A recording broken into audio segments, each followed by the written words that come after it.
ನಮ್ಮ ಪರಿಸರದಲ್ಲಿ ಅದೆಷ್ಟೋ ಬಗೆಯ ಹಣ್ಣುಗಳಿವೆ. ನಿಸರ್ಗದತ್ತವಾದ ಇಂತಹ ಹಣ್ಣುಗಳು ಆರೋಗ್ಯಕ್ಕೆ ಬಹಳ ಒಳ್ಳೆಯದು. ಇಂತಹ ಹಣ್ಣುಗಳ ಪೈಕಿ ಫ್ಯಾಷನ್ ಫ್ರೂಟ್ ಕೂಡ ಒಂದು. ಅದನ್ನು ಶರಬತ್ ಹಣ್ಣು ಎಂದು ಕೂಡ ಕರೆಯಲಾಗುತ್ತದೆ.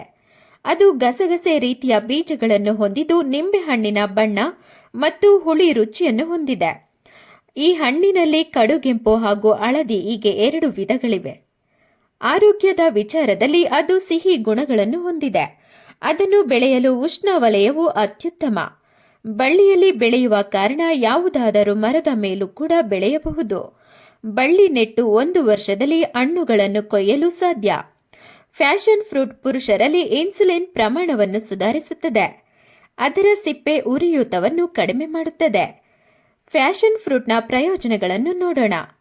ಫ್ಯಾಷನ್ ಫ್ರೂಟ್ನಲ್ಲಿ vitamin A, vitamin C, carotene, potassium ಹಾಗೂ ಫೈಬರ್ ಮತ್ತು ಕಬ್ಬಿಣಾಂಶವು ಅಧಿಕ ಪ್ರಮಾಣದಲ್ಲಿದೆ. ರಕ್ತ ಕಣಗಳನ್ನು ಹೆಚ್ಚಿಸಲು ಇದು ಅತ್ಯಂತ ಪರಿಣಾಮಕಾರಿ. ಡಯಾಬಿಟಿಸ್ ಹೊಂದಿರುವವರು ಇದನ್ನು ಸೇವಿಸಿದರೆ ಇನ್ಸುಲಿನ್ ಪ್ರಮಾಣ ಕಡಿಮೆ ಮಾಡಲು ಸಹಕಾರಿ. ಡೆಂಗ್ಯೂ ಜ್ವರದಿಂದ ಬಳಲುತ್ತಿರುವ ರೋಗಿಗಳಿಗೆ ಪ್ಲೇಟ್ಲೆಟ್ ಹೆಚ್ಚಿಸಲು ಅತ್ಯಂತ ಸರಳ ಮನೆಮದ್ದಾಗಿದೆ. ಅದರಲ್ಲಿ ವಿಟಮಿನ್ ಸಿ ಇರುವುದರಿಂದ ರೋಗ ನಿರೋಧಕ ಶಕ್ತಿಯನ್ನು ಹೆಚ್ಚಿಸುತ್ತದೆ. ಹಾಗೆಯೇ ಫೈಬರ್ ಅಂಶವು ಹೃದಯದ ಆರೋಗ್ಯ ಕಾಪಾಡಲು ಅತ್ಯಂತ ಉಪಯುಕ್ತವಾಗಿದೆ. ಫ್ಯಾಷನ್ ಫ್ರೂಟ್ನಲ್ಲಿ ರಿಬೋಪ್ಲಾವಿನ್ ಅಂದರೆ ವಿಟಮಿನ್ ಬಿ6 ಮತ್ತು ನಿಯಾಸಿನ್ ಅಂದರೆ ವಿಟಮಿನ್ ಬಿ3 ಸಮೃದ್ಧವಾಗಿದೆ. ಅದು ದೇಹದಲ್ಲಿ ಥೈರಾಯ್ಡ್ ಚಟುವಟಿಕೆಯನ್ನು ನಿಯಂತ್ರಿಸಲು ಸಹಾಯ ಮಾಡುತ್ತದೆ. ಇದರ ಜೊತೆಗೆ ಹೃದಯದ ಕಾರ್ಯಗಳು ಸರಾಗವಾಗಿ ನೆರವೇರುವಂತೆಯೂ ಮಾಡುತ್ತದೆ. ಆತಂಕವನ್ನು ನಿವಾರಿಸಲು ಮತ್ತು ನಿದ್ರಾಹೀನತೆಯನ್ನು ತಡೆಯಲು ಫ್ಯಾಷನ್ ಫ್ರೂಟ್ ಸಹಕಾರಿಯಾಗಿದೆ. ಹಾಗೆಯೇ ರಕ್ತದೊತ್ತಡ ಮಟ್ಟವನ್ನು ಕೂಡ ಕಾಪಾಡುತ್ತದೆ. ಕಡಿಮೆ ಕೊಲೆಸ್ಟ್ರಾಲ್ ಮತ್ತು ಸ್ಯಾಚುರೇಟೆಡ್ ಕೊಬ್ಬನ್ನು ಹೊಂದಿರುವ ಕಾರಣ ಇದು ಹೃದಯ ಸ್ನೇಹಿ ಹಣ್ಣು ಎಂದು ಕರೆಯಲಾಗುತ್ತದೆ. ಇದರಲ್ಲಿ ಫೈಬರ್ ಮತ್ತು ಉತ್ಕರ್ಷಣ ನಿರೋಧಕಗಳು ಇರುವ ಕಾರಣದಿಂದಾಗಿ ಹೃದಯ ರೋಗ ಅಪಾಯವು ಕಡಿಮೆ.